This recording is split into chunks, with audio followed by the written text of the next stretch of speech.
Hi, welcome to Sarge Notes. I'm Paul Sargent, and we're here continuing our discussion of the expansion of the power of the president that we started in our last video. This is getting a little bit lengthy simply because there's been so much expansion and there's so much possible that can be asked on the AP exam. This is a crucial part of what you need to know. So let's get back to the list here. All right, so we've got two forms of expanding the presidency. We've got executive privilege and we've got impoundment. All right, so what else can these presidents do to try and expand their power? Well, times have moved along and modern technology and modern communication, the role of the media, have all changed the role of the president in very significant ways. And the third way that the expansion of the power has been expanded is through the president being a morale builder. What is morale? Well, morale is that general good feeling that you get, faith, that you believe in your leader, that your cause is just, that you're going to fight the good fight and win the struggle of whatever kind that might be. And as morale builder, we have presidents who put themselves in situations to try and push forth themselves as being sort of like the center of the morale of the United States of America.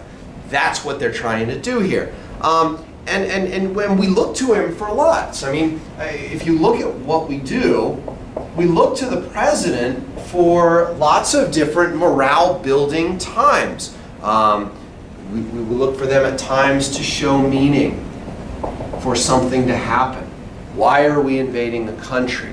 Why are we going through this? Why do we have to cut back on whatever it may be?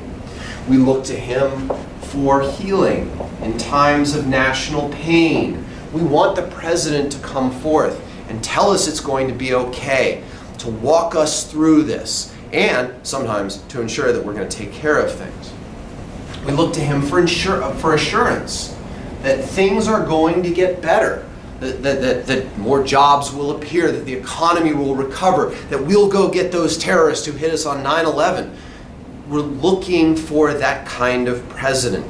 And we're looking for a president to give us a sense of purpose. Now, none of this was possible when the Founding Fathers wrote the Constitution. The technology was not available for a president to be able to do this. And so when we have periods of crisis, no matter whether it's environmental crisis, economic crisis, political crisis, military crisis, any time of crisis, we look to the president to say, stand up and tell us that things are going to be okay. Tell us what we're going to do. Tell us how you're going to fix this situation. And that's given him a lot of power, because his ability to say, here's how we're going to respond, is tough to counteract if the Congress doesn't agree. Because here he is, in front of the nation, saying, we're going to do this.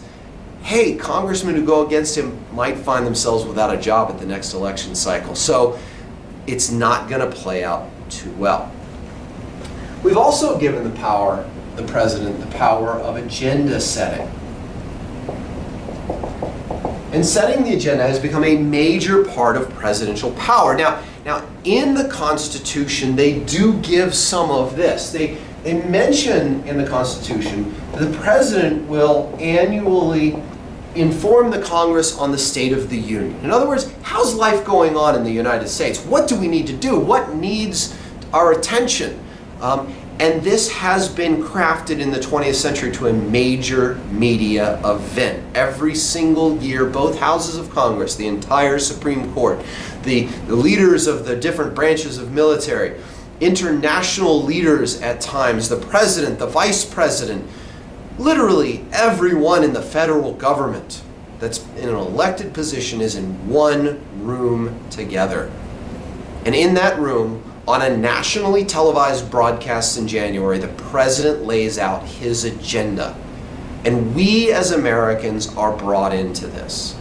It's a major media event. It's a major news event. It's a big showpiece, really, of approval, of disapproval, and the president sort of lays everything out every single year.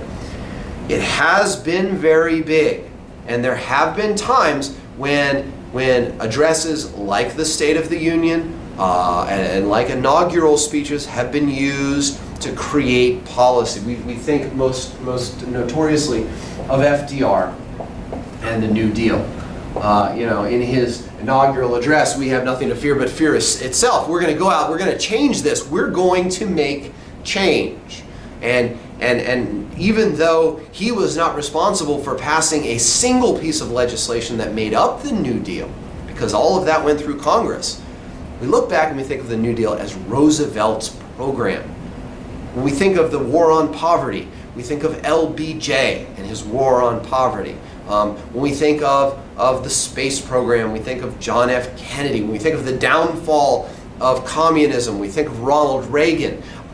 These are all things where the president is not necessarily the one doing it, but he's the one getting the credit for having done it as you go through. Now, a lot of this is going to be worrying about or working on whether it actually succeeds. It could be a success. It could be a failure. I mean, we don't really know. But what tends to happen is when we set the agenda, if it's a domestic thing, if it's about life here in the United States, then Congress almost has the upper hand on it.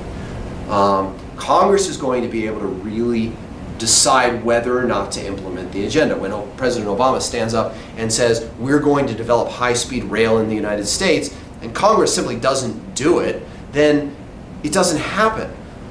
But when it comes to foreign policy, and this is really supported by the Constitution, the president has the forefront on setting the agenda in foreign policy. And to be honest with you, most of Congress doesn't get in his way.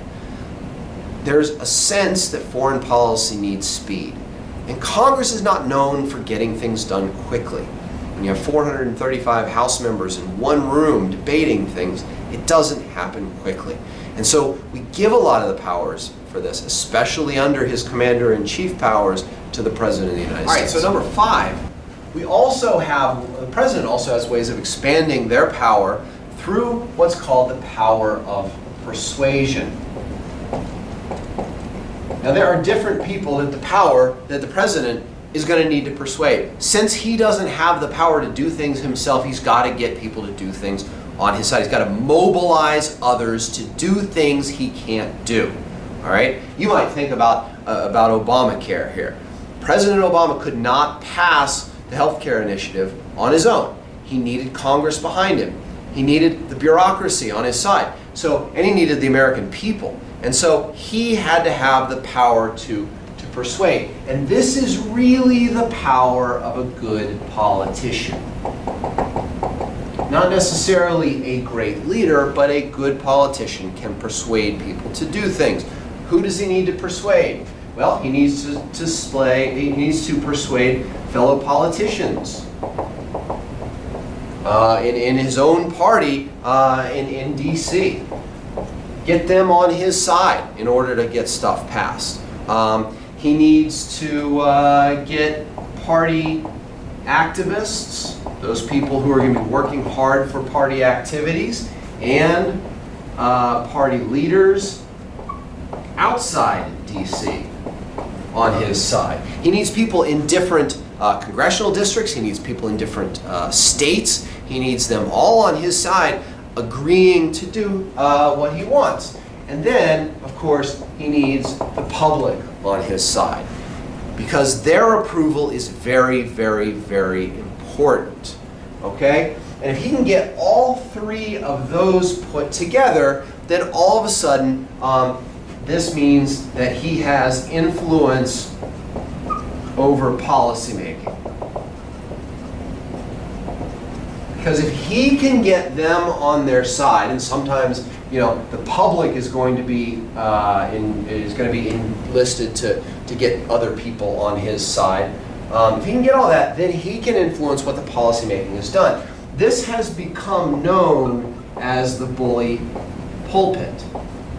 The president being being a figure that the media spends so much time focusing on, has a platform from which to be able to push his agenda. And if he can do that successfully, he can almost bully everybody into agreeing with what he wants to do. It doesn't always work.